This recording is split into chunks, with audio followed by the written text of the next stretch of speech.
सभापति महोदय, सर्वप्रथम मैं बहुजन समाज में जन्मे सभी संतों, गुरुओं, महान पुरुषों को नमन करता हूं, जिनमें महात्मा ज्योतिबा फूले, डॉक्टर बाबा साहब अम्बेडकर और माननीय काशीराम साहब को मैं याद भी करता हूं आज के दिन पर। साथ साथ नगीना की महान जनता और भीम आर्मी और हमारी पार्टी आज़ाद समाज पार्टी काशीराम के साथियों का भी धन्यवाद करता हूं। इसके बाद अपने कुल गुरु जगत गुरु सदगुरु रविदास जी महाराज को भी मैं नमन करता हूं, जिन्होंने दुनिया को लगभग 600 साल पहले बेगमपुरा शहर के रूप में दुनिया का सबसे महान लोकतांत्रिक दर्शन दिया। अध्यक्ष महोदय, माननीय सभापति जी, 14 अगस्त 1947 को ये देश अंग्रेजों के अधीन था। 15 अगस्त 1947 को हम लोग आज़ाद हुए। 16 अगस्त 1947 को देश आज़ादी में था, लेकिन धन धरती राजपाट में बंटवारा नहीं हुआ। जो साधन संसाधन थे उनमें बंटवारा सही रूप से न होने के कारण एक बहुत बड़ी आबादी सुविधाओं से वंचित और सम्मान से वंचित रह गई।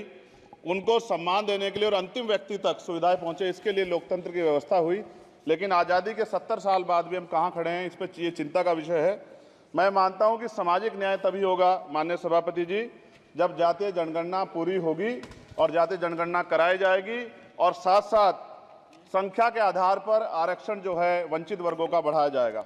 उसके साथ साथ जब राष्ट्रपति जी अभिभाषण पर बात रख रही थी तो उन्होंने शहरी और ग्रामीण क्षेत्रों के विकास की बात कही और ये भी कहा कि दुनिया में सबसे उत्तम शहर हमारे यहाँ बने।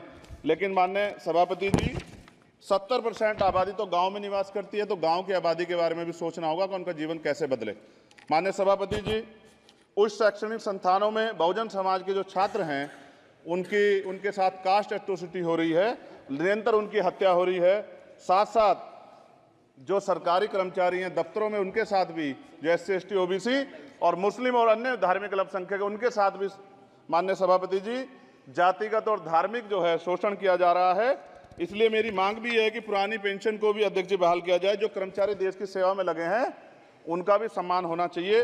साथ साथ सभापति जी, भाजपा ने चुनावी लाभ के लिए सबका साथ सबका विकास के नारे दिए जो खोखले हैं, क्योंकि 10 साल में दलित, पिछड़े, आदिवासी, मुस्लिम और अन्य धार्मिक अल्पसंख्यक जो अत्याचार हुए हैं वो किससे छिपे हुए नहीं हैं। ये गलत है, ये बंद होना चाहिए।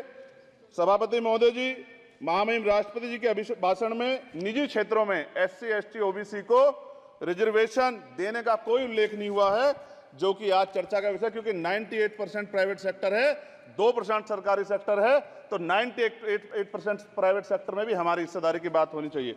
माननीय सभापति जी, आशा कार्यकर्ताओं, आंगनबाड़ी वर्करों, भोजन माताओं के वेतन वृद्धि पे भी कोई उल्लेख नहीं हुआ है, वो भी अभी नंगे, उन पर भी सोचना पड़ेगा। माननीय सभापति जी, जिस क्षेत्र से मैं चुन के आऊँ नगीना से, वो बहुत पिछड़ा क्षेत्र है। उस क्षेत्र में कोई विशेष आर्थिक पैकेज नहीं दिया गया, रोजगार की सेवाएं नहीं है, नौजवान पलायन करता है। IIT, IIM, एम्स, केंद्रीय विद्यालय आदि शिक्षा में और चिकित्सा संस्थानों की स्थापना होनी चाहिए, जो कि नहीं है। और माननीय सभापति जी, मानसून सत्र आ गया है, मेरा क्षेत्र बाढ़ से बहुत प्रभावित है, इसलिए मैं आपसे आग्रह करूंगा कि वहां के लोगों को बाढ़ से निजात दिलाई जाए। माननीय सभापति जी, चीन हमें आंख दिखा रहा है और लगातार हमारे देश की सीमाओं में घुसपैठ कर रहा है, इसलिए अग्निवीर योजना को हटाकर पुनः सेना भर्ती शुरू की जाए और साथ साथ भारत की सबसे प्राचीन व बहादुर रेजिमेंट में से एक चमार रेजिमेंट को पुनः बहाल करा जाए, ऐसा भी मेरा आपसे आग्रह है। माननीय सभापति जी, पिछले सारे प्रधानमंत्रियों ने मिलकर जितना कर्ज लिया है उससे दुगना कर्ज हमारे वर्तमान के प्रधानमंत्री जी ने लिया है। किसान अगर अपना कर्ज माफ कराने के लिए जाता है तो लाठी झेलनी पड़ती है, जबकि सरकार ने धन्ना सेठों का 15 लाख करोड़ रुपया माफ किया है। इस ओर हमें ध्यान देना पड़ेगा, हमारी आने वाली पीढ़ियों को ये कर्ज चुकाना पड़ेगा। माननीय सभापति महोदय जी, किसानों को MSP की लीगल गारंटी तथा किसानों का कर्ज माफ होना चाहिए। साथ साथ 2 अप्रैल 2018 को SC ST के बच्चों पे बहुत बड़े पैमाने पे मुकदमे लगे थे, वो हमारी लड़ाई सही थी, ये सुप्रीम कोर्ट ने माना और बाद में सरकार ने माना, वो मुकदमे तुरंत वापस होने चाहिए। माननीय सभापति जी, प्रेस जो है उस पर भी शिकंजा कसा जा रहा है।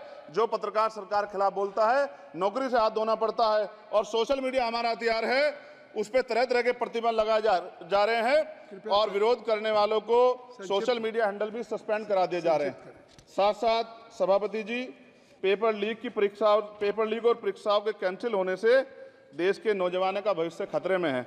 नीट, यूपी सिपाही भर्ती सभापति जी और 69,000 शिक्षक भर्ती में आरक्षण घोटाला हुआ है, कोई पूछने वाला नहीं। खून के आंसू रो रहे हैं बच्चे, बेरोजगारी का दंश युवा झेल रहे हैं।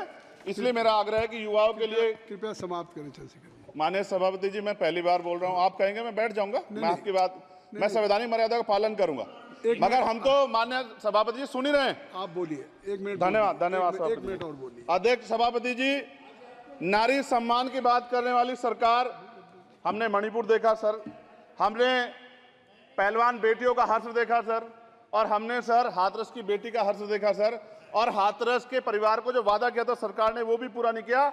और महिलाओं में भी, स्पेशली दलित, पिछड़े और मुस्लिम वर्ग की, आदिवासी वर्ग की महिलाओं के साथ आज भी एनसीआरबी का डाटा कहता है सर जो जुल्म हो रहा है वो सहनीय नहीं है सर।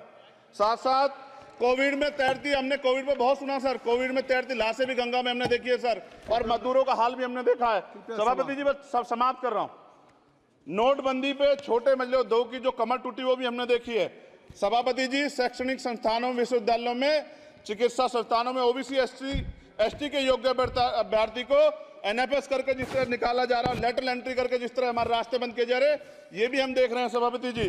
साथ साथ मेरा ये कहना है सर, ये सबका इशू है कि प्राइवेट कर्मचारी सर और सरकारी भी कई जगह पे 8 से ज्यादा घंटों से काम करते हैं, और उनको जब सर उचित वेतन भी नहीं मिलता, तो न्यूनतम वेतन 20,000 रुपए तय हो और 24 घंटे की ड्यूटी। उदाहरण के तौर पे यूपी पुलिस सर बहुत पूरा काम करते हैं वो लोग। वो राज्य के विषय हैं, आप यहाँ सर मैं आपके राज्य सरकार के लिए भी आपके संज्ञान में डाल रहा हूँ। विषय सर पुलिस सब जगह है सर, लेकिन सवाल ये है सर, बहुत पसीना बहाते हैं, 8 घंटे की ड्यूटी और वेतन विसंगति, बॉर्डर स्कीम से उनको जो बाहर किया जाए।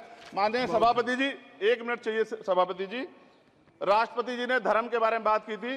राम मंदिर से पहले हमारे गुरुघर तुगलकाबाद का फैसला आया था राष्ट्रपति जी, वो सभापति जी अभी तक दिल्ली में स्थित सदगुरु रविदास जी महाराज का गुरुघर नहीं बना। साथ साथ सभापति जी, अपनी बात को खत्म करते हुए मैं आपसे कहना चाहता हूं कि जितना देश दूसरों का है सर, इतना हमारा भी है। हम मरने के लिए पैदा नहीं हुए, जो चाहता है हमारी हत्या कर देता है। मूछें रखने पे, घोड़ी पे बैठने पे, मटकी छूने पे हमारी हत्या हो रही है। क्या बदला है सर 70 साल बाद भी? दलित, पिछड़े, मुसलमानों पे हिंसा नहीं रुक रही है सर। मेरा आपसे संरक्षण के साथ ये आग्रह है कि इन घटनाओं को रोका जाए, और देश किसी की बपोती नहीं है, देश संविधान से चलता है सर, और संविधान से चलेगा। संविधान छेड़खानी बर्दाश्त